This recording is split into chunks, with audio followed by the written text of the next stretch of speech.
No, I'm still out there Good. going. You guys all set? We'll get it started Making a plan. on the thing. Oh, okay. Okay. Good evening. Disappointment. Oh, hold on a second. All right. Okay.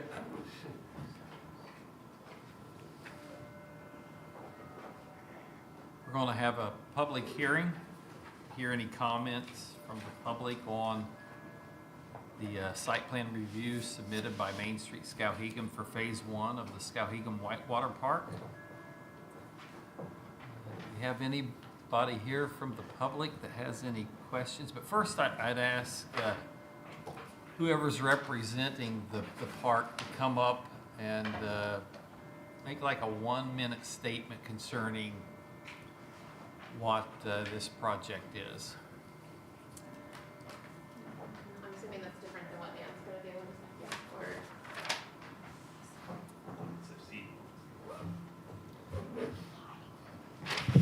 Hi, my name is Christina Cannon, and I am the president and CEO of Main Street Skowhegan. And we're a nonprofit working to revitalize the community. And the River Park is one of the projects that was named in not in many previous iterations of town plans, but also in the strategic plan that we developed back in 2015 with the help of the public, and had more than 500 people weigh in on that plan. So this is us moving this project forward in collaboration with the town and the Whitewater Park specifically. This is for, this is for the full plan for the park for Phase 1 rather, but we are building a whitewater wave to allow for surfing and kayaking in our downtown River Gorge. We'll provide better access to the river, and there's going to be significant economic benefit as a result of the project. Thank you very much. Yeah. So if you have a question, please step forward to the microphone and state your name. Hi, I'm Janet Mayhew, and I want to stay on top of what's happening in town now, because I didn't stay on top of things before, and it all blew up over at the community center, didn't it? So I want to know if we have all these phases and whatnot. That's great, but I want to make sure that we have, like, at the community center, we had somebody that was what was Steve's name? What did they call him? Clerk of the Works. Clerk of the Works or whatever. Are we going to have a designated thing like that so that we don't get out of hand like we did at the community center? We kind of learned a lesson there, and I'm just hoping that for the taxpayers, I know it's not coming out of them, supposedly it's coming out of Main Street, but we do finance Main Street too, and anybody out of their pocket finances it. So I would just like to make sure that all that's taken care of and that there's no additional funding coming from the public, like for ambulance and fire and police, because that comes out of our pocket. That's all I want. Would you like to answer that question?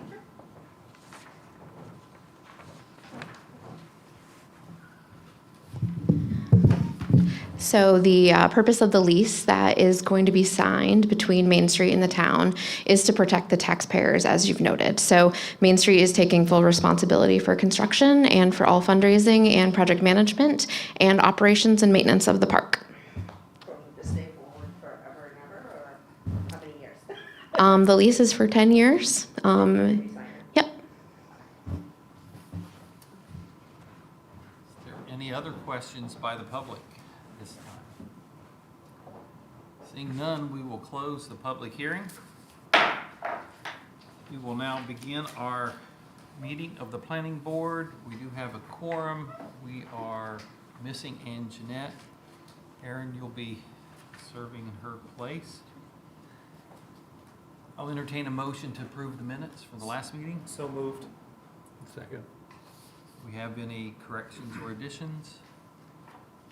Seeing none, we'll vote. All those in favor, please raise your hand. Motion carries.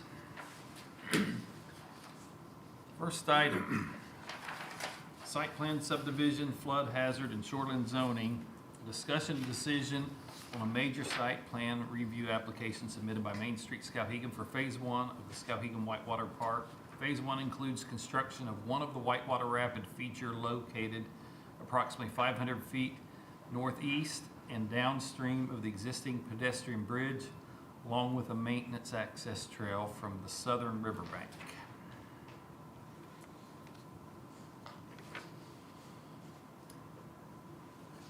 Okay, who are we going to be speaking to? Who is with us in this meeting? Well, I'm sorry, it's a little bit hard to hear you, but are you asking me to give a brief overview of the drawing? Yes, please. Okay, sure. Yeah, if you could do that, that would be. We'll get it turned on here a second, see. We gotta get the volume Yeah, I can share my screen here. If you guys can see it, I'll share. Okay, good. Just to let everyone know, my name is Dan Shea. I'm with McLaughlin Whitewater. With Merrick Whitewater. It's a division of Merrick and Company, just to let everyone know. I'm the product manager on the job. I also have Stephen Walton from Merrick Whitewater as well, who's here as well. He's our lead hydraulics engineer, just to let everyone know. And Nicole Martin, who is with VHB, who assisted in the permitting as well. So just a quick summary of who we are. I'll share my screen and make sure that everyone can see what I have here. Can everyone see my screen? Can you see the drawings that I have here? Yes. Okay. And can everyone hear me okay? Yes. Okay. I'll just jump down to the overall site plan for the Skowhegan River Park and just kind of talk through it. And then if people have more specifics they want to go into, we can obviously do that. So just kind of starting here, this is phase one of the Skowhegan River Park. And what we're talking about constructing here is a maintenance and access trail where, if you can see my hand kind of going down this road, I'll kind of step you through all the way through this. But the way it starts out is just off Mount Pleasant Avenue.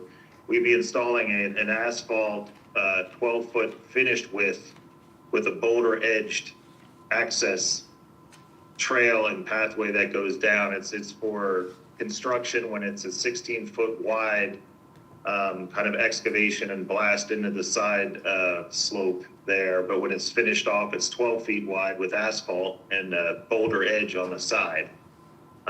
In general, that's what's happening there. There's some excavation of the side slope. About midway down, we have something there which is called a wave shaper control shed that we'll be installing. It's about a 6 by 7 foot structure, small. What it does is it houses a hydraulic pump and valve system, and it'll also have a louver for environmental control and a heater, a space heater that's in there. And there will be conduits that run along the road from that hydraulic control shed to the drop that we're going to be installing, which I'll get to in a second. But in essence, this is above the 100-year floodplain line. That's the location where we thought it was going to be best suited to be placed. Along this road, on the uphill side of the road, we have a V-ditch, in essence, a drainage channel that conveys stormwater runoff basically from the road and from the adjacent localized side slopes. It'll take it down and discharge downstream to the river on the downstream side there. As you come down this asphalt road, it's about 11% grade or so. Right when we get to the ordinary high water mark, we kind of change over to concrete. It'll turn to a concrete pad down below, which sees more flows in the riverbed. So what you have is you come down, there's a plaza area and a turnaround here. It's a concrete plaza area for users who are out there, spectators who want to be there and watch what's going on. It's also a place where emergency vehicles can come down and turn around as well. We use a program within AutoCAD called AutoTurn in developing the drawings to make sure that we had enough space for an ambulance to be able to turn around in that area. That's how we came up with that size. Along, then we have this river access trail that runs from the plaza area upstream to an ADA access ramp that goes down into the water. This is the primary put in for the park, phase one. Again, this is concrete going all the way down. Along the side slopes, it's a combination of using the existing bedrock that's there. So the materiality would be the bedrock, we call it bedrock sculpting. You know, they're gonna be excavating and grinding down sharp edges and so forth on the bedrock that's there. And we also have in the dark gray here, I should zoom in a bit more, sorry, sculpted concrete, which in essence is, it's like faux rock or zoo rock, something you might see at like Bass Pro Shops or, you know, at the zoo or something. It's a form of reinforced concrete that is textured and sculpted to mimic the surrounding natural area that's going on the project. And I can show you a precedent image when I'm done talking about this of what that sculpted concrete looks like from some other projects that we worked on. But in essence, so you come down, this is the put-in. And then what you come to is pool number 2, which is excavated out of bedrock into the existing substrate of the river that's there. Then as you make your way downstream, as you're coming in, this feature right here is known as Whitewater Rapid number 2. This is, in essence, a drop structure that we're putting into the river. There's a head differential. There's an upstream head that's higher than the downstream side of this. So it's a drop structure where we'll be forming a hydraulic that's good for river surfing, kayaking, rafting, tubing. It's boatable from upstream to downstream. What's unique about this is we have something in the center part here, which we call the boat chute. And it's not shown here, and I can show you a detail when I'm done, but it's called a wave shaper that we put in. And what that wave shaper is it's a what we call a torque tube. That there's 2 vaults on each side, and in these vaults there's hydraulic cylinders that actuate using vegetable oil that'll be controlled by the shed that's on the side slope over here. So by actuating the valves and actuating the hydraulic cylinders, it'll turn the torque tube, which has a panel on it.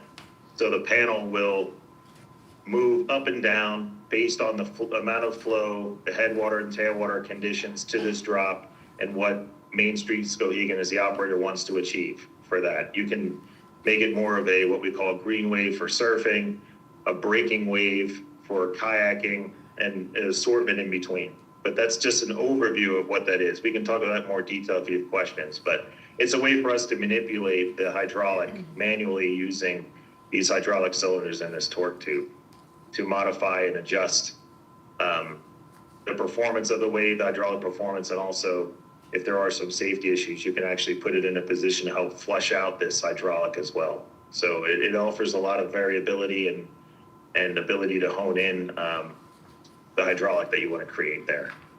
On the downstream side is stepping more sculpted concrete. It's in the drawings if you wanted to see more detail about what that looks like. This gray island here, this river berm that we put in is constructed of sculpted concrete as well. What the purpose of this is to hydraulically separate the northern side, river left side, from the Whitewater Park itself. In essence, there's a flow split, a flow coming through and a flow going around. So we're maintaining this natural side in accordance with the 404 permits and what we discussed with Fish and Wildlife Services during the permitting phase. Only constructing on this side, the south side of the river, I'll call it. And this is just a stepped structure. It'll look more like kind of natural rock, almost like eroded bedrock is what that'll probably look like. And we can show you more details of that as we need to. What you enter in now is pool 3. After you go through the drop, then you enter into pool 3, which again is an excavated pool. It's about 5 feet deep into the bedrock, I'd say. When flow is going through each of these pools is somewhere in the order of about 8 feet deep. On the side slopes is excavated bedrock sculpting, making sure that there's egress for users on both sides. Primary would be to come over to the south bank. And on the north bank is more emergency egress if you need to. So you come through the pool and then you come to this second structure here, which we call the counterweir. This is also a concrete structure that's put in. It's founded in bedrock. if we need to, we build up with what we call core rock below it, and then it's this concrete kind of shell on top, all anchored into the bedrock. Both of these drop structures have rebar anchors into the bedrock at a certain grid spacing to make sure that there's no slide or overturn, built to last through the flood flows that this area sees. The real importance here is not as much a hydraulic feature for recreation, although it will see drop across it, meaning that there will be some wave formation on the downstream side. But more importantly, it sets the tailwater condition for drop number 2, the Whitewater Rapid number 2. So this is critical to make sure that this performs. What's really critical on these projects is, and with these drops, is that you have a very good headwater, tailwater understanding. So we use this to be able to set the tailwater for this feature, the drop 2. And then when you come through, you have pool number 4, again, excavated in the bedrock, purpose being that it allows the velocity jets that are coming through these drops to expand. We call it hydraulic expansion, to depower in essence. And what we do here, and we have this takeout, this is the primary takeout for when you go through, you would naturally be brought over to this edge.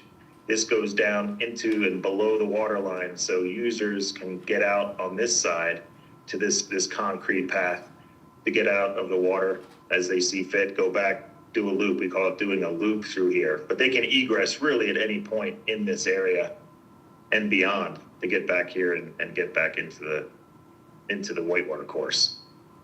What's the total some- length of that area? I'm sorry, it's really faint. I apologize. I can't. Is there a question? Total length of that area from the beginning of pull 2 all the way to the end of pull 4? Yeah, down here. Yeah, it's kind of stationed here. You can see, I don't know, it's about 150 to 450. So it's about 350 feet long total in Now, length.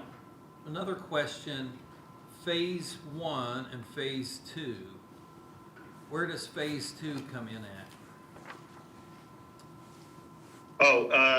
Phase 2 was installing a drop upstream. I do not have Stephen, I don't know if you have the ability to call that up on your end if we need to, but the phase 2 work was going to be installing another feature upstream, more in this area.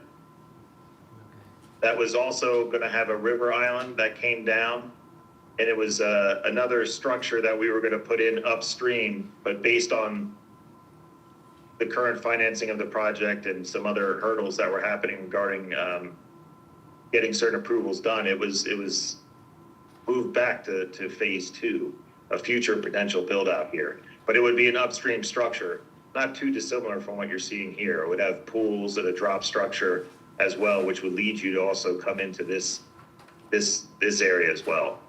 And then at the end, well, I don't have, sorry, was there another?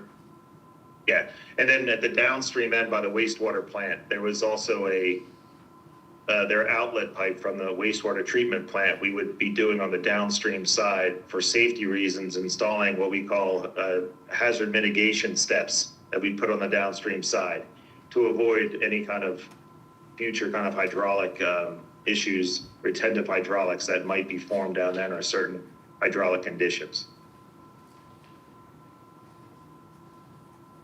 Anyone here have any questions for him? I have quite a few questions. Oh, go right ahead. If you're ready, we'll go for it. Speak right in that microphone, make sure they can hear you. This If you could doesn't, speak into the mic, that would be, I'd appreciate that. this doesn't apply to that. Okay. Can you tell us what the estimated annual maintenance cost is gonna be for this system? I understand now that currently it's foreseen that the Main Street's gonna oversee it and take care of the maintenance, but knowing that these things often get transferred to the town at a later date, I'd like to know what's expected.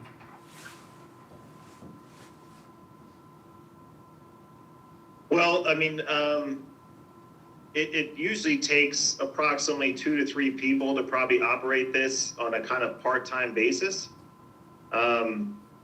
There's basically due to the floods that could potentially, the floodwaters that come through here, we don't have we don't have grass, we don't have, garbage cans down there. It's really just operating the wave shaper that's there. Occasionally in flood events, it's possible that you could see woody debris come down that might get caught up in these, that might need occasional, I'll say maybe once or twice a year, you might have to remove some, maybe once a year, have to remove some debris. You want to avoid what we call strainers in these areas. But typically, it's usually a staff of about 2 or 3, and it's part-time. I don't know what the going rate is. I mean, we could get that information for you if you wanted to know. So we're gonna have to- estimate what that we're would gonna be, have but it's to- usually about 2 or 3. Christine has. Yeah. I have an answer for you. Thanks, Dan. I think it should be pointed out that Main Street actually has a budget for our recreation program. So we run a program called Skowhegan Outdoors AmeriCorps program. We run free outdoor programs all year long, and we have a walk-in gear lending library. Our budget for that program is about $500,000 right now, and so we are planning on absorbing these costs into that program. So we have AmeriCorps members. We will have about 13 of them on staff this year once we ramp up for our seasonal programs. And I don't know if anyone is aware of what the rec department budget is, but I would venture a guess that we have more staffing and more capacity than the rec department does right now from a rec standpoint. And I'm also, we are planning ahead for that, and we have the staff capacity, but also the staff expertise. So are you gonna bump up your budget by 25% or so to Yes. cover this? This is the plan, yes. Yep. Because it's substantial. Yep, I actually have an operations and maintenance budget projected out for the next 3 or 4 years once the park is in place, because I've needed that from a fundraising standpoint. So the commitment is that Main Street's gonna continue into the future to cover the cost of maintaining. Yes, 100%. Not to mention that, I mean, this is a very specialized project, and no one at the rec department, love them all, they're all great people, but no one has the specialized expertise to run this park. We are gonna hire for it special.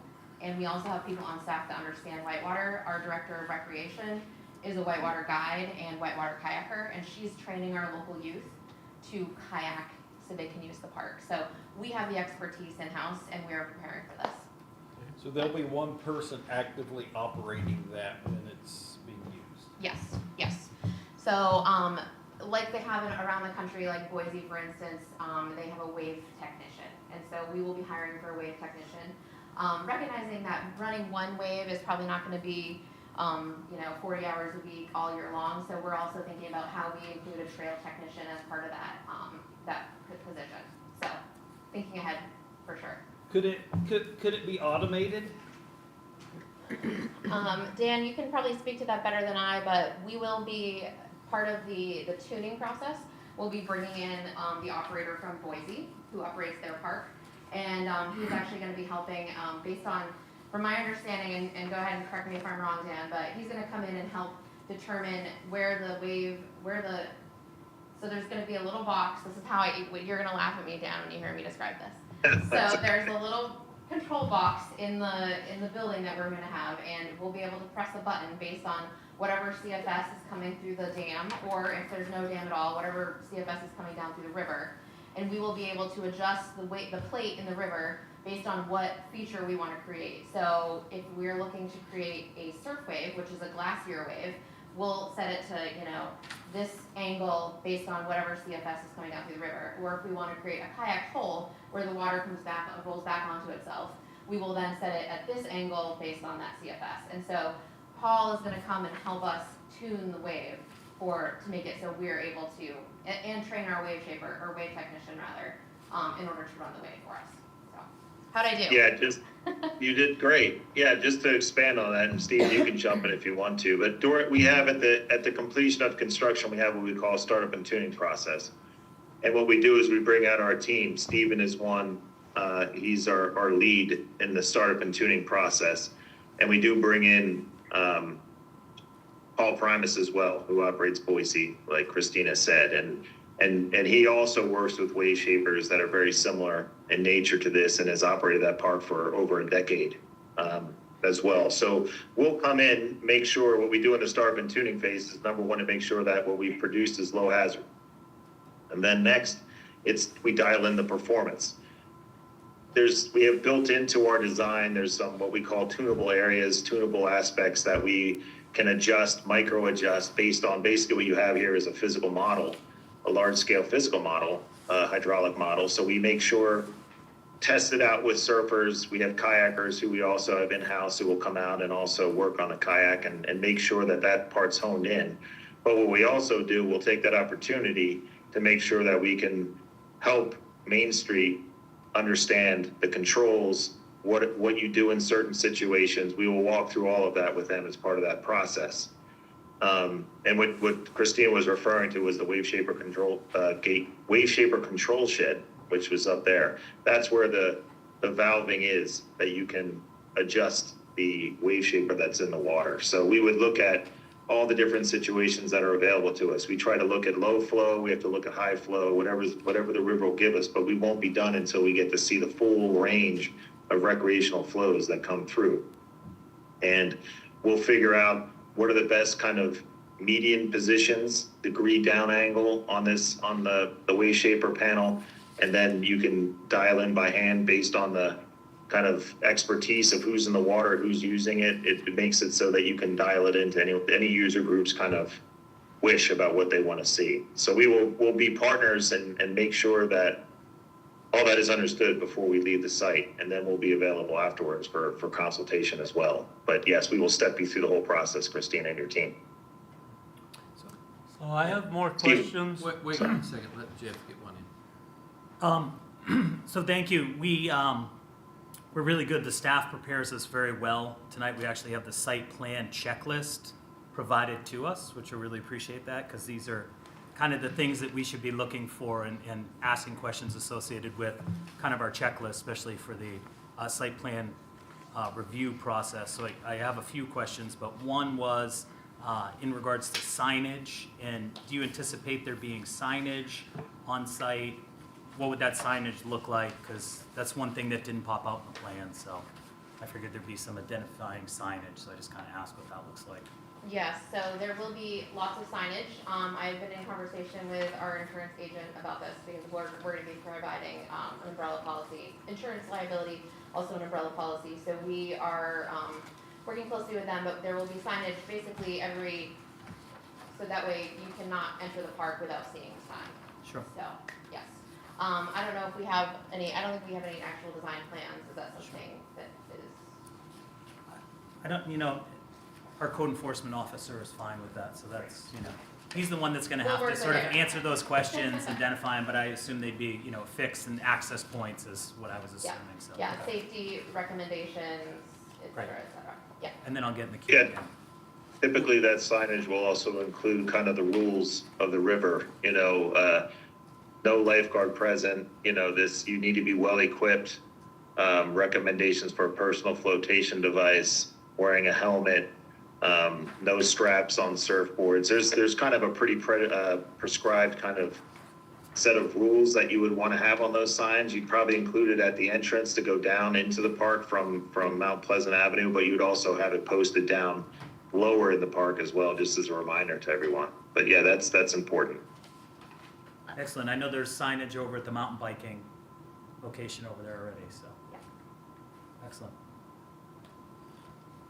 Let me remind everybody that since we're talking to them all about the same project at the same time, that we're not just looking to make a decision on their site plan review, but also on the shoreline zoning permit and the flood hazard permit. Oh, So excellent. Okay. Feel free to Go through all three? Thank go you. through all.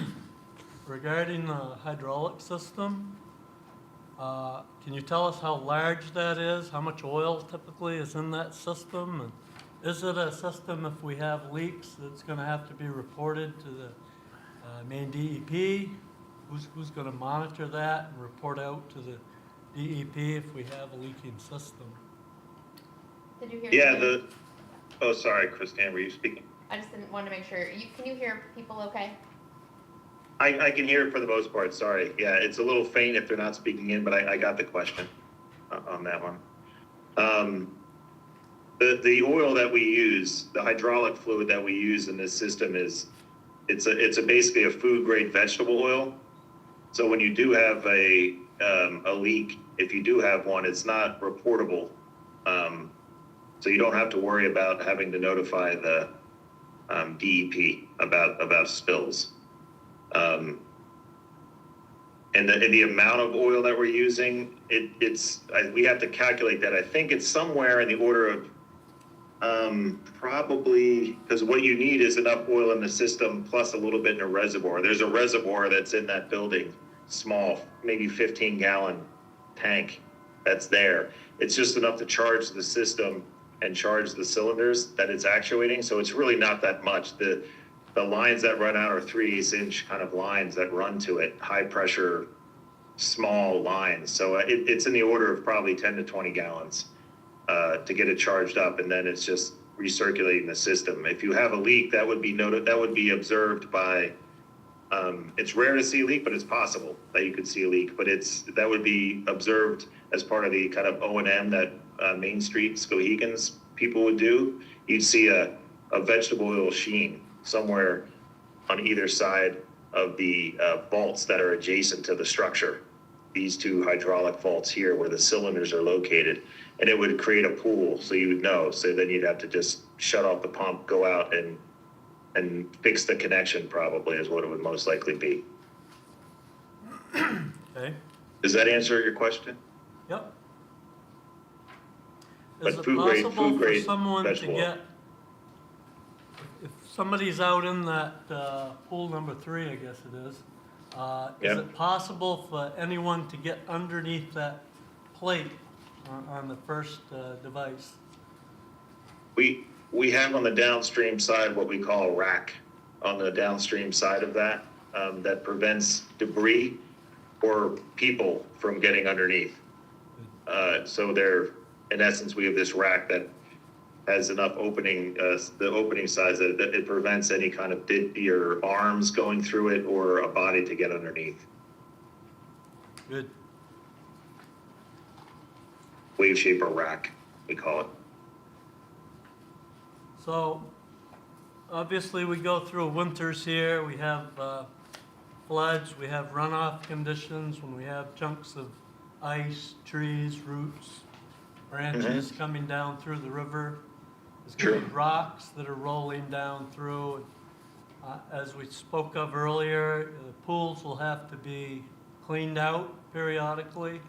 But if we have a bad flood that carries a lot of heavy debris down through the river, the polyethylene covers that are on the various steel pieces, those are probably going to get subject to getting torn by the debris. How often do you foresee those needing to be replaced? I think your document said 15 years, but it seems to me that there's apt to be damage to those probably each winter when we have our spring runoff. What is, have you got one of these in a river, a northern river in practice, so that we know what to expect from each winter's damage? Well, obviously difficult to foresee something that is extreme. It's a very dense rubber that is lined on those. We have other wave shapers that are in Colorado, Oklahoma, eastern Oklahoma, right on the border of northwest Arkansas, and also now in Des Moines, that see a lot of river debris that comes down, a lot of logs, a lot of boulders that come down actually in some of the greater floods that we see.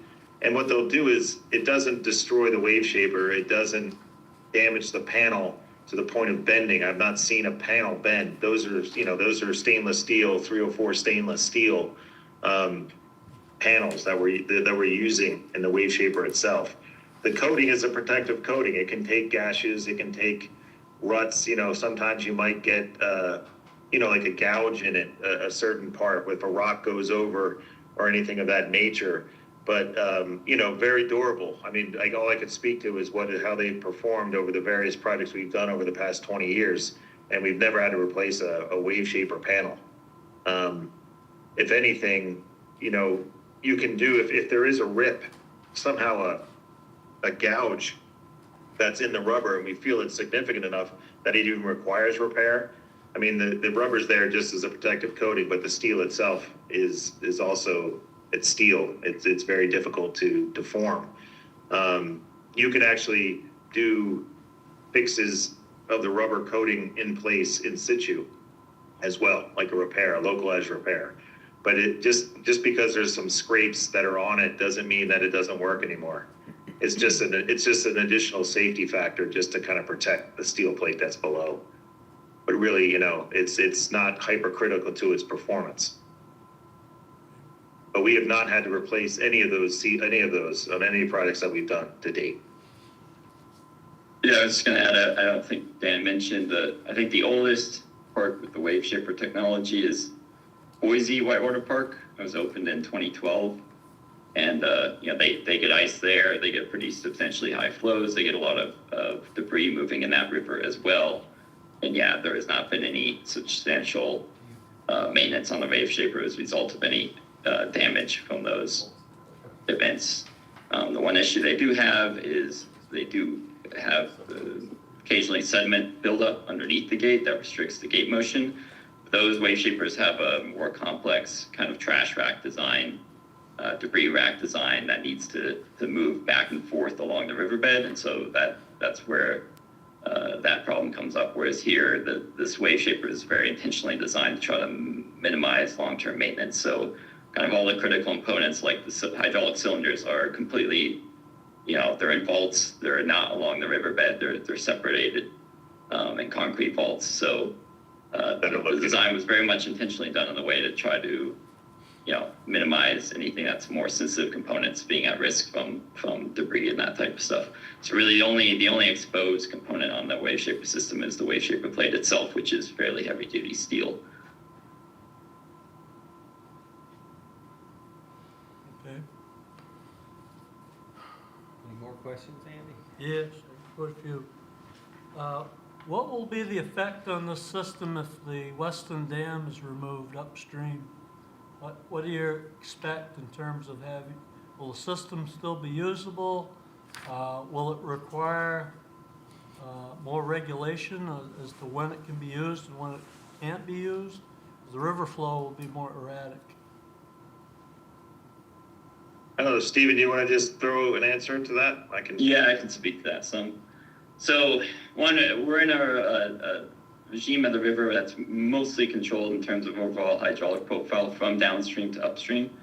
So the removal of the dam just by itself isn't expected to directly impact the hydraulics of the Whitewater Park. Now, it's just such a large scale change in the river that, you know, anticipating exactly how it's going to change sediment moving through the reach, where deposition might happen, where additional scouring could happen is hard to anticipate. But this being a bedrock river and the nature of the riverbed is, we anticipate that the impacts from the dam removal will be such that the flexibility of the wave shaper system will allow for continued operation, even if there are some hydraulic changes within that reach.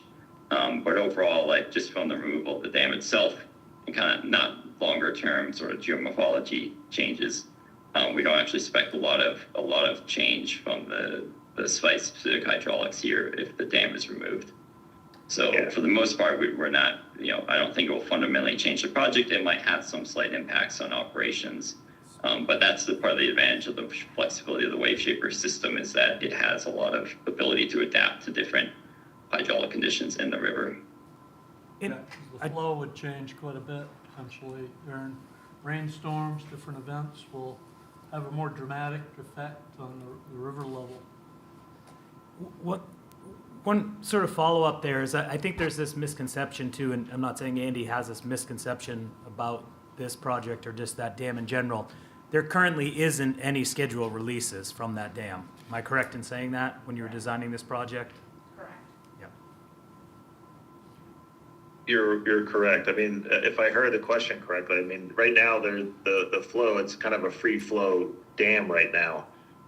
So the flow, like before removal versus after, the flow will still be the same going through. Was that what the question was? That was the question, and I wasn't in any way sort of discrediting what Andy said about, higher rain events Oh. and weather events. But Yeah. yeah, no, that was just, wanted that clarification out there. Yeah, I mean, we're far enough downstream that really, that's not really an impact. That's Yeah. what I think in general, what Stephen was saying was where this is located, we are in the more stable downstream area. So removal of the dam, if they do it conscientiously, they'll remove sediment and other things that are upstream. But for the most part, the flow is the same, and then the headwater condition should be relatively the same. But you can't say for certain that it's going to be exact. Sure. But it shouldn't really have a negative impact.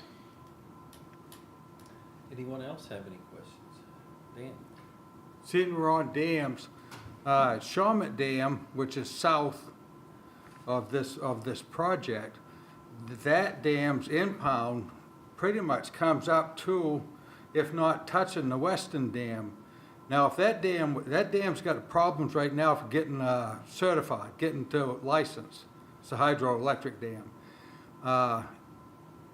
With that impound, if that dam was to be removed also, what would that do to you? Because that impound is in this area in northwest of it to the Weston Dam. I was curious just how dependent that water is for the operation of this. So based on our hydraulic modeling and just the gradient that is at the site in the existing condition for the typical flows that we've seen, we would not expect impact. It's possible maybe at the very, very low end of flows, like the lowest base flows that you typically see in the year, you might have some tailwater impacts on that end. But in your typical range of where the recreational flows, there's enough gradient from kind of the downstream graded area up to this site that we wouldn't expect impact. And what, Stephen, you're talking about is impact to tailwater downstream of this drop. And that's part of the reason that we construct this counterweir, because that in essence will control what's happening here. It should not be influenced by what's happening downstream, right? The drop that comes across drop 2 is this counterweir sets the tailwater here locally. So you don't lose that potential lowering of tailwater, which we don't think is going to be a problem either way. But also the depth of the pool and the way we've constructed this counterweir, it can take variations in going a little bit lower. So if the tailwater does degrade somewhat based on that, who knows exactly, but we don't think it's going to influence. But if it does, we have the capability on the downstream side here to take some tailwater fluctuation as well. So we built that in and thought about that ahead of time. Thank you. Up closer to the footbridge that goes across the river, your drawings show a sanitary sewer line that crosses the river, and then it has an outfall just upstream of the system. Is that line still active? This line right here you're talking Right. about, That's the one. that is active, yes. So that's dumping material back into the river just upstream of your device. So that water from that outfall is going through your system typically. Is that correct? Well, I think that system is a combined system, right? The water treatment plant handles it during most flows. The only reason you'd have sanitary discharging would be in an extreme situation of stormwater runoff, if I understand the system correctly. So it's not a normal discharge to have that in the water. Okay, that's good to know. So it would be it's possible during a large storm event, when waters were really high and the stormwater system that's there and the wastewater system was overrun, that it would have emergency spill. It's an overflow. You would, again, just have to monitor when that happens, but I don't think that happens very often at all. Unless someone has more data on that, but I was told that was not really that's an emergency overflow situation, which would be temporary and periodic. Is it something that we would need to notify the public if there is a discharge going on? so that people aren't using this system when we were discharging? I don't think we do now when people use the river. Yeah. But we don't have a public device right downstream of the pipe. We have a boat launch in a park and Not right there, we don't. well, up above is where the launch, where you launch now is above the bridge. So. I just It, wanna, it probably wouldn't be under use in a flood situation anyway, which would be the time that would be taken. normally, It should be rough sledding. that's when people like to use the whitewater, though. There's a lot Any- of water. Any other questions? I do. Okay, keep going. Oh, I don't want to be, I'd like to understand the construction of the unit better. There's not a lot of detail in the drawings on what materials are being used for the construction. The torque tube, for example, is that carbon steel? Is it stainless? What's that made of?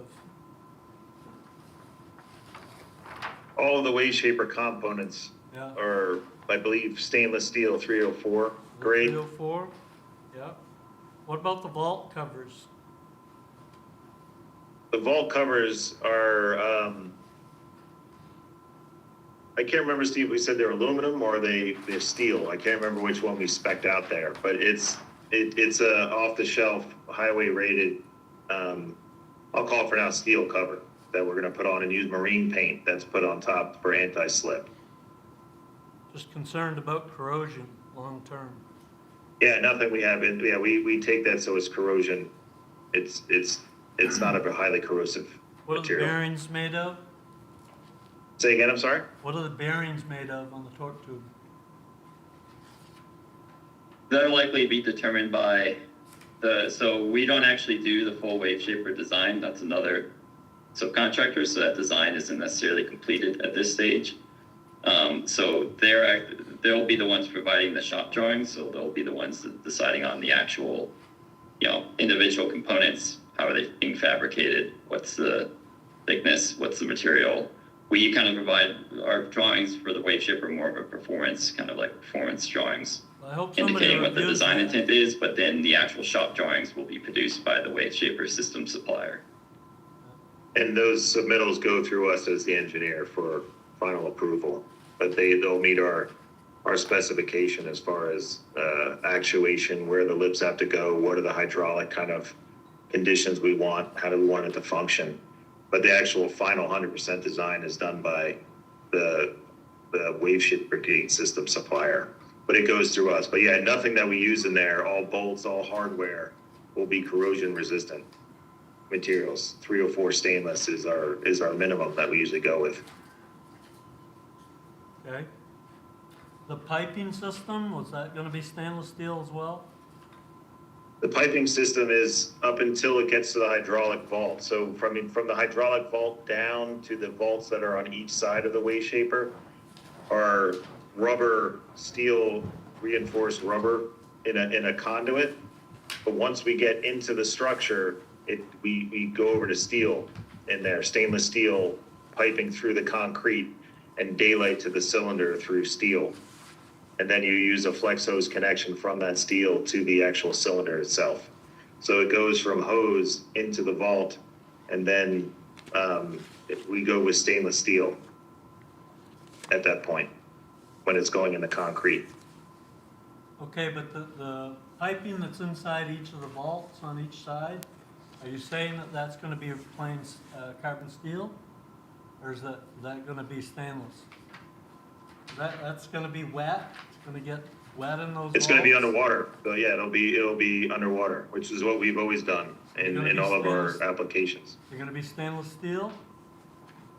It'll be stainless steel, and then it will be a connection, a connect from the stainless steel stub up to the actual cylinder valve that's at the base of the cylinder. That'll be a flexible hose that is in there, a short length, 3 or 4 feet probably, Yeah, of flexible hose. But all of it marine rated. It's a special hose that is for marine rated to be underwater. All this is expected to be submerged. yeah.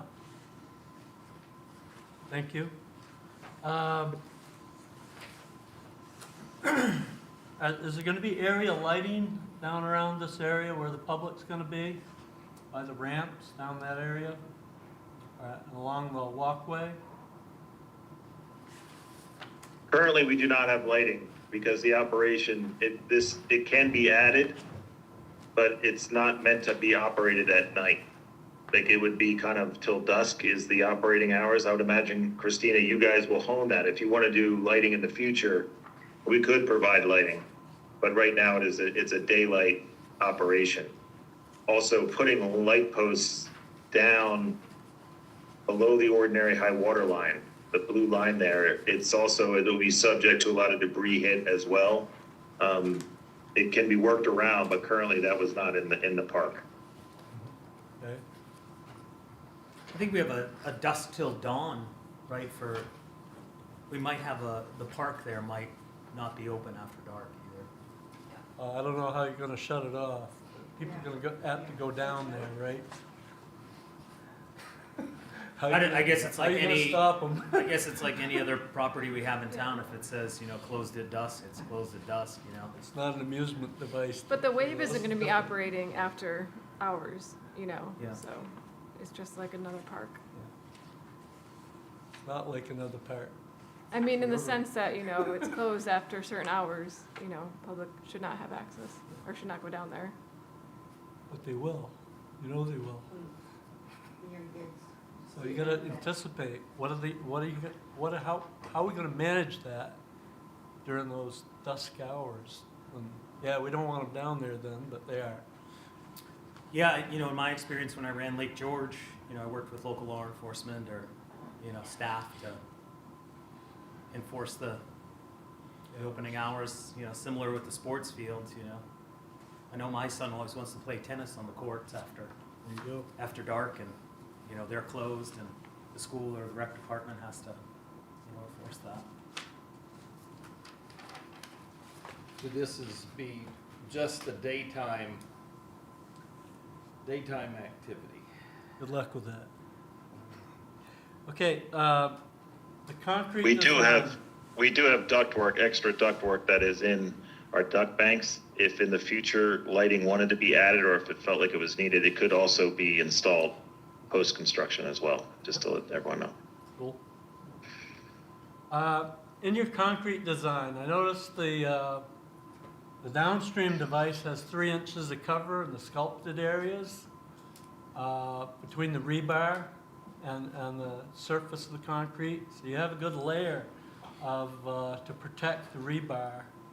And but I know that's a different type of concrete too, so I wondered what the difference is in the concrete design in terms of its strength and in terms of its ability to handle corrosion over the years. The upstream device only has 1 inch of cover over the rebar. And I know that's kind of a minimum for most building construction. And yet this is out in the river where there's going to be debris hitting it. It's more apt to get chipped from debris hits, rocks, ice. So I'm a little concerned about the minimum amount of concrete cover on that upstream device. And I'd like to have you talk about the differences in the concrete, because why you got 3 inches of cover on the downstream device, only 1 inch on the upstream pillars. We usually have a minimum of 2 inches. Unless that's an error in the drawings, it should be 2 inch minimum They all cover. say like 1 I'm to not 3 inches. Not sure where you're talking about there. Can You you look tell at me the the page concrete number you're design. looking at? With the rebar for the first. Yeah, typically it's 2 inches on the surface. When you're talking about the surface, it's a 2 inch minimum cover. It can be more, up to 6 inches Yeah, of that's it. not what's You on don't the want to go drawing. much. The drawing shows 1 to 3 inches. I'm just Can you concerned tell about me the which- longevity of this installation.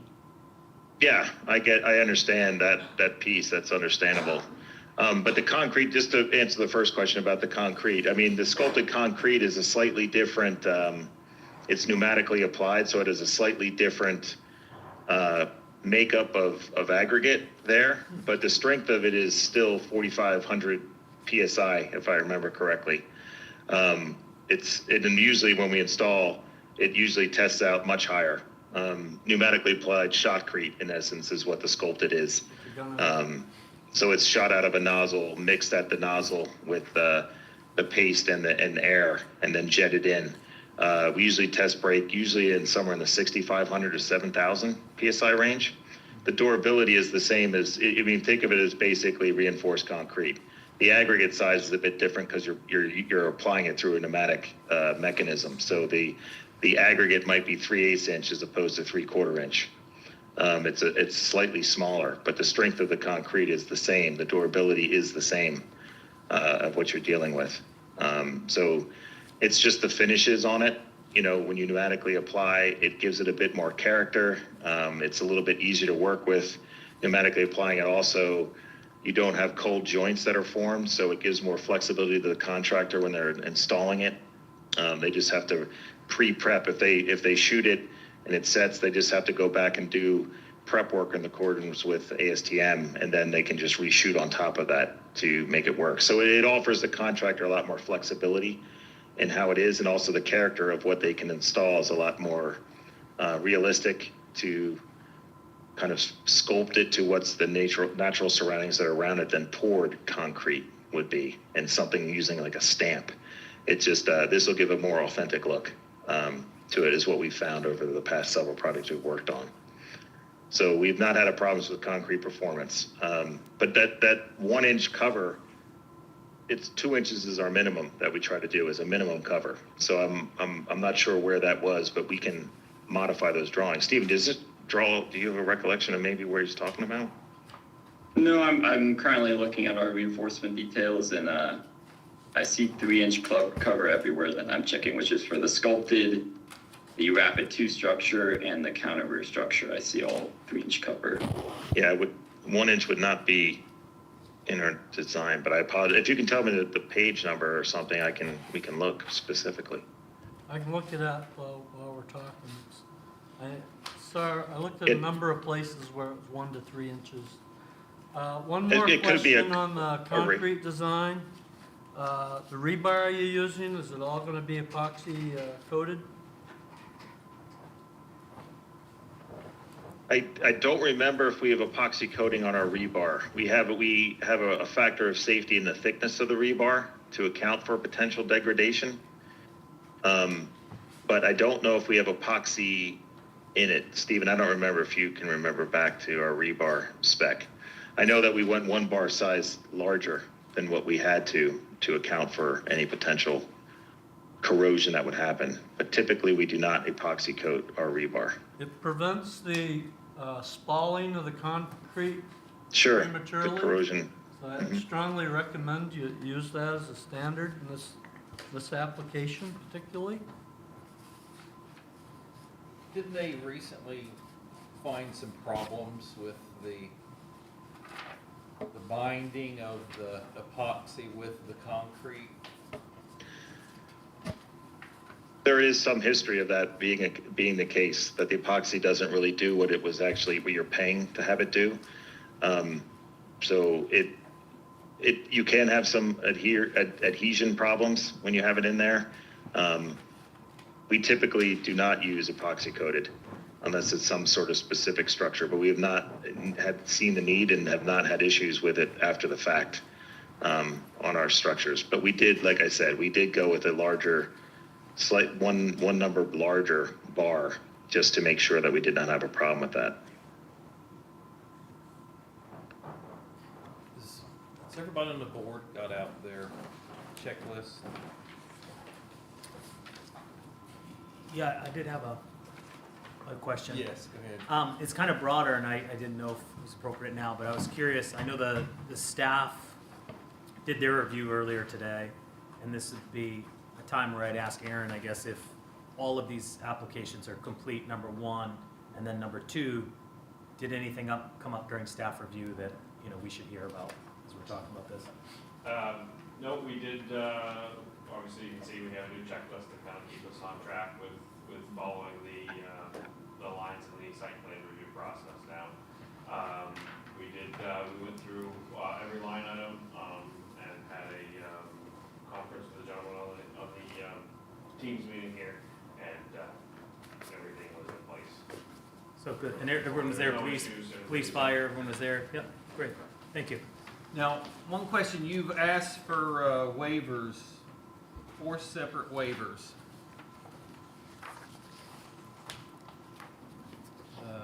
I'll read them. The application fee, and that's already been waived. I will speak to the application, of the waiver for the application, for the town. The waiver has to go through the select board, they're the only ones that can, actually waive this, it has not been done. It So has not If been. this is approved tonight, it will be contingent, it will be Okay. contingency upon the waiver. If it is not waived by the select board fee, the fees will be due from Main Street for the application process. Okay, so that's the first one. Second one is the medium intensity soil survey listed in the attachments checklist. The results of this survey would not impact the project design as there is no drainage or septic design. The substrate within the project area, especially within the river, is primarily bedrock. So that's the reason for asking for a waiver from that requirement. Third, the estimate for daily and peak hour vehicle trips, as there are currently no trip generation estimates for this type of project. If determined necessary, a permit condition to require a specific event traffic plan to support Whitewater Park events that would draw more people could be appropriate. Additional information is provided in the supplemental narrative. And the fourth one is a performance guarantee listed in the attachments checklist. Since this is a publicly funded project that will benefit the town, additional information is provided in the supplemental narrative. So since this is a publicly funded project, performance guarantee is asked to be waived. Anybody have any questions about these 4 requests for waiver? I had one more question about sanitary sewer facilities. We're gonna provide this recreational area down near the river. Are we not gonna provide portable facilities down there for people to use? Because they're gonna be down there for extended periods of time potentially.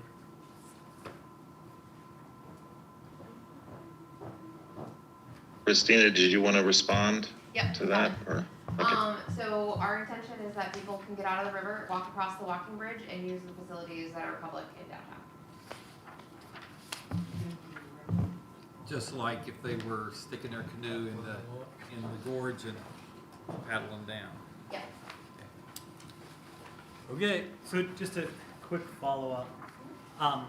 So it's current practice now for Main Street or Skowhegan Outdoors, like when hosting a larger event, like thinking about this into Andy's question, I would say, Oh, yes, that makes sure. sense, but like thinking of like when Brew Fest occurs, there's a ratio of porta potties to participants. Yeah, yeah, yeah, And I only think of that because I helped move the porta potties a little bit, so I know there was Yeah. plentiful. Yes, yeah, good point, thanks, Steph. Yes, for any large event that we're gonna be hosting with more than 100 people, I think that's the threshold in the lease. We will get a parades and processions permit, we'll treat it like a normal large event that we would normally host, and then we will have porta potties, yeah.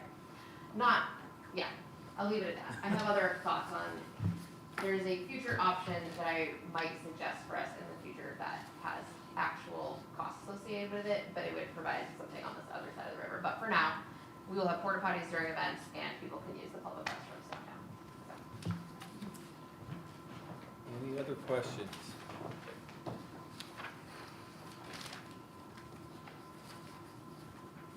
If not, how about any questions concerning the shoreline zoning application or the flood hazard application?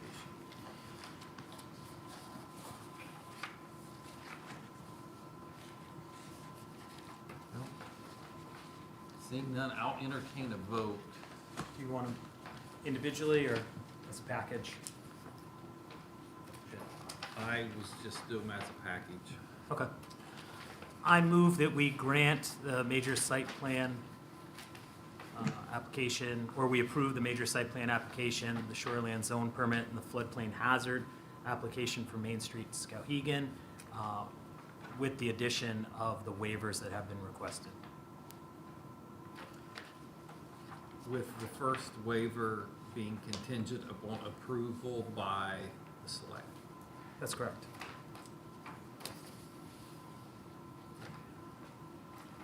Is there a second? I second. Okay, we have a second.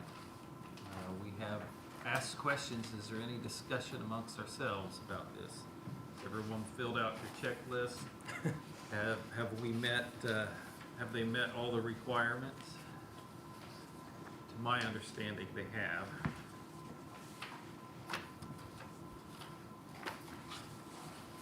Seeing no discussion, we'll vote. All those in favor, please raise your hand. It is unanimous. Okay, guess you have your permits and your approval of your application. Thank you very much. Thank you. If you would like to appeal this decision, it is, anyway, you've got your permit. Will, any reason for us to sign these now or wait till the meeting's over? Anybody need them quickly? It'd be nice if we get them signed and give me a chance to close down and get them off the screen and stuff, if that's okay. Okay, well, we'll break for just a moment so we can sign. And thank you very much, gentlemen. Thank you very much for the opportunity. We're excited about the project. Thank you for approving. Sounds like an exciting thing for the town. It will be a very exciting new feature for the town. Thank you. Appreciate your time. Thank you.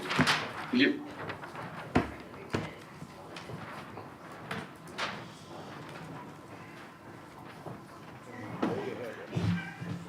I don't want that.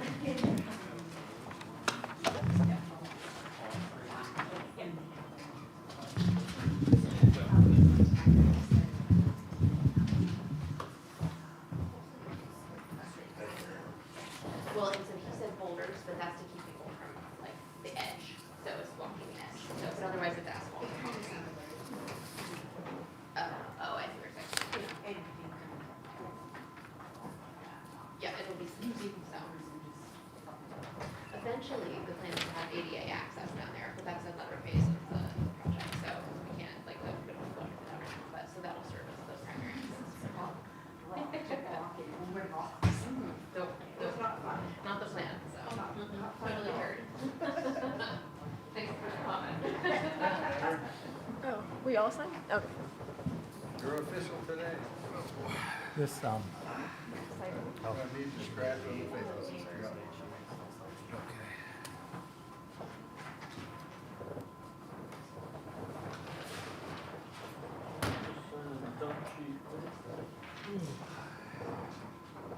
Exciting stuff. This one.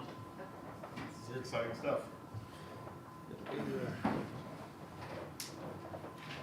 When can we expect this in? When can we expect it in? Well, I am right now continuing to fundraise, so I'm hoping that we can start construction this year, which would, and if that is all successful, we will start in April 15th probably for the access road, July 15th for the in-river construction portion, based on the permits, and then realistically tuning the following summer, so. A grand opening, not until, what would that be, 2028, spring of 2028 grand opening, so, yeah. Who's your general contractor? We are working with Sargent Corporation as our, construction manager at risk, actually, so, yeah. Yep. Thank you all very much. and I did notice we still have to date them. Whoever has a nice handwriting. It's not me.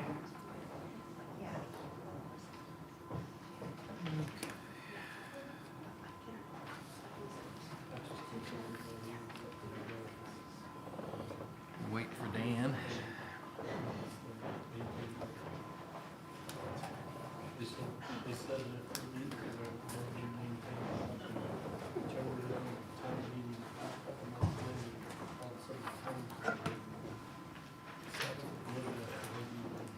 Okay, we will move on items by public. Do we have anybody from the public that would like to say anything? If not, we will move to the next item. No communications. Under unfinished business, we're looking at updates to the solid waste management ordinance. You have a copy of that in your packet.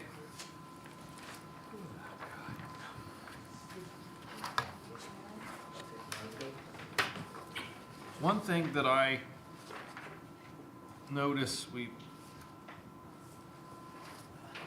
need to add the word commercial to something. It's, the language in here would actually prevent somebody from hauling their own trash around. And, Where? that's, I'll have to, because without the permission of the, I'll have to find it. Permit area? Okay, it'd be section 9, first paragraph. Collection and transportation of waste and recyclable materials generated in the town of Skowhegan is, well, yeah, the collection is prohibited unless authorized by the town manager. Which he has by giving us a permit. Huh? We have permits on our cars. I know, but the thing is, you know, the permit is to take it to the transfer station. It isn't for you to haul a trash bag around in your vehicle or in your trailer.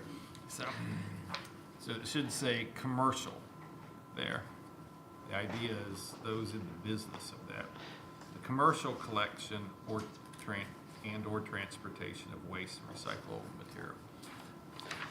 I believe that's mentioned in section 9.1. I know, but the statement isn't clear, the one above. And that very next paragraph talks about stickers. Yeah. So the first paragraph is kind of all-inclusive, isn't it? Then it gets broken down between individuals and commercial. Because it's a separate paragraph that says all residents, so I think I think it's appropriate. No. you could change the order of them. You could start with all residents and then have the permitting,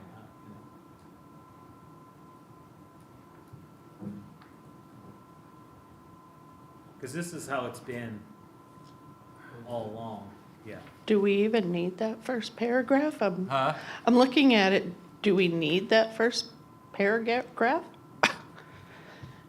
Because then permitting would just be as far as all residents, just stating that they need a sticker. Any non-resident taxpayers, contractor person, we have the temporary disposal permits. And then 9.1 talks about the commercial haulers. Do we need that first section? The first paragraph, The first paragraph? probably go away. I mean, it feels like I'm we can asking. approve it. Aaron, Doesn't really do you see any need for that first paragraph? I don't, I think it pretty much, I mean, it's the way it's been, I don't see, it seems like it kind of explains it. I think as far as under permitting, I think if we just start right off with the all residents and then move on to the non-resident taxpayers, and then it moves on to the commercial haulers. So. Do we need that? We're eliminating the town manager or designee authorizing? I mean, do we even need, Yeah, that would have to stay. I just was wanting you to add the word commercial there. That way you don't have a statement that by itself can mean something other than. well, I mean, it's authorized as long as they have a sticker. It's I know, but authorized. Well, what if I don't have a sticker? You're saying I can't drive around with my own trash. I understand. Well, what you're this all saying. pertains to the use of the facility, though. I know, but it's an ordinance. And it's saying the collection and transportation of waste and recyclable materials generated in the town of Skowhegan is prohibited unless authorized. So basically to collect it, whatever that means. Wouldn't the purpose and the authority in section number What? 2 cover that, Well, stating that I it would pertains to the think facility? Reasonable minds would come to the conclusion, but I just thought if we added a single word, it could not be confused.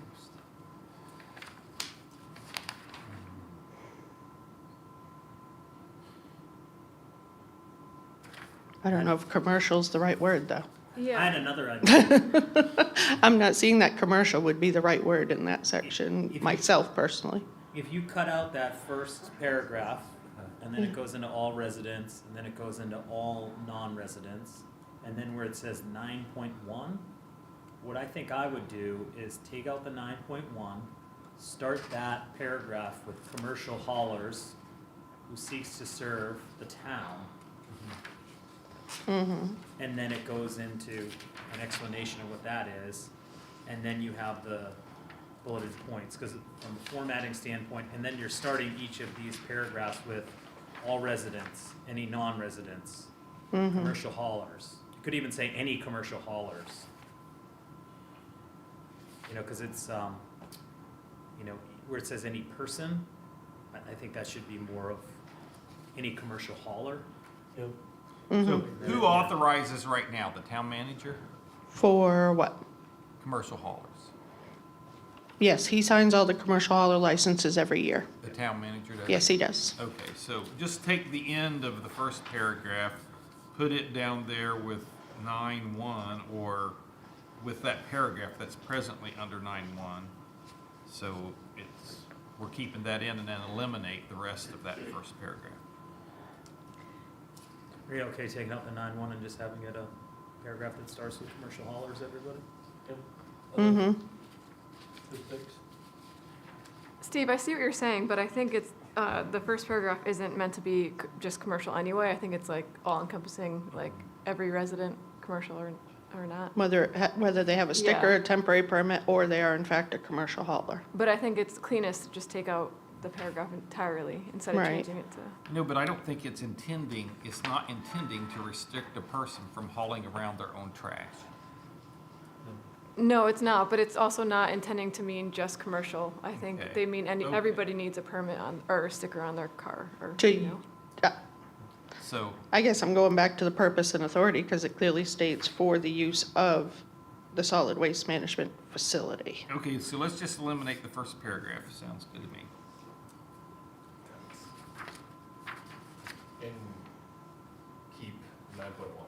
Take that out too. Take that out too. the 9. Just make that as, Merge that section with the section under 9.1 without the 9.1. mm-hmm.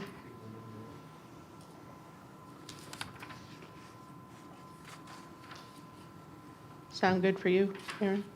Okay. Any other questions, or? I think Turner did a great job. Everything looked good to me. And I know Aaron reviewed it as well, so. Quick question. Yes. Has the town manager seen this, or after we approve it, will be the first time he sees it? Just kind of curious. It goes to you, and then it'll go to town manager, and then select board. Sounds good. Yep, Just checking. yep. Good job. And then it would go to town meeting. Yeah. Multiple steps. So, yeah, just definitely needed some cleaning up. It's been a long time. So,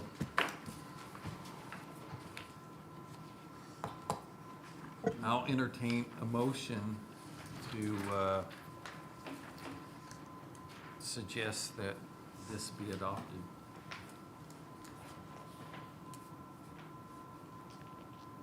Jeff So makes the moved. motion. Do we have a second?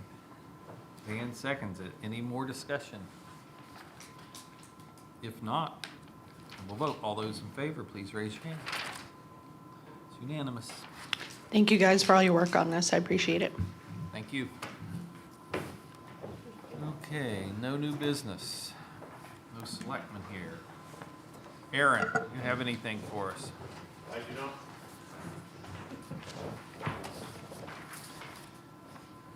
Aaron? Nothing? Michelle? Dan? Jeff? I just wanted to thank the staff, because I know they've been pretty busy. You know, as somebody who frequently reads the paper, gets it delivered. I appreciate their work, and I just wanted to say that. I appreciate the time they put in here, and I'll just leave it at that. Randall? What's that? Andy? A few months ago, we were talking about the solar ordinance, and if we're gonna modify that time for it to go to the town meeting, we would need to initiate that real soon. So I bring that up as something that maybe we should revisit before it's right in front of us again with somebody who's wanting to implement. Right now, it's kind of a quiet time, probably a good time to do it. Okay. I'm trying to remember, what was we talking Big about? We issue wanted because to- we had an intermediate size of solar fields that were going in town, if you will, and they seem to be more of a commercial level as opposed to individual use, more so than a residence. We've got these intermediate sized fields going on. They're not utility grade fields, But they're something still in between. commercial there. and yet they're getting close to in town. So there's concerns from the people, public, about having those size facilities in close to town. Very good. What's your turn? I have nothing else to add. Actually, except, right around when I took over, I believe, was the last time we were talking about the solar ordinance, and I can provide an update on the status of that. Okay. That'd be good, and we can put that on the agenda for next month. Okay. If there's nothing else, I'll entertain a motion to adjourn. So we'll second. All those in favor? We're adjourned. Don't forget to sign the minutes. Oh, I wasn't here. I missed it. No, I had a work thing going on there.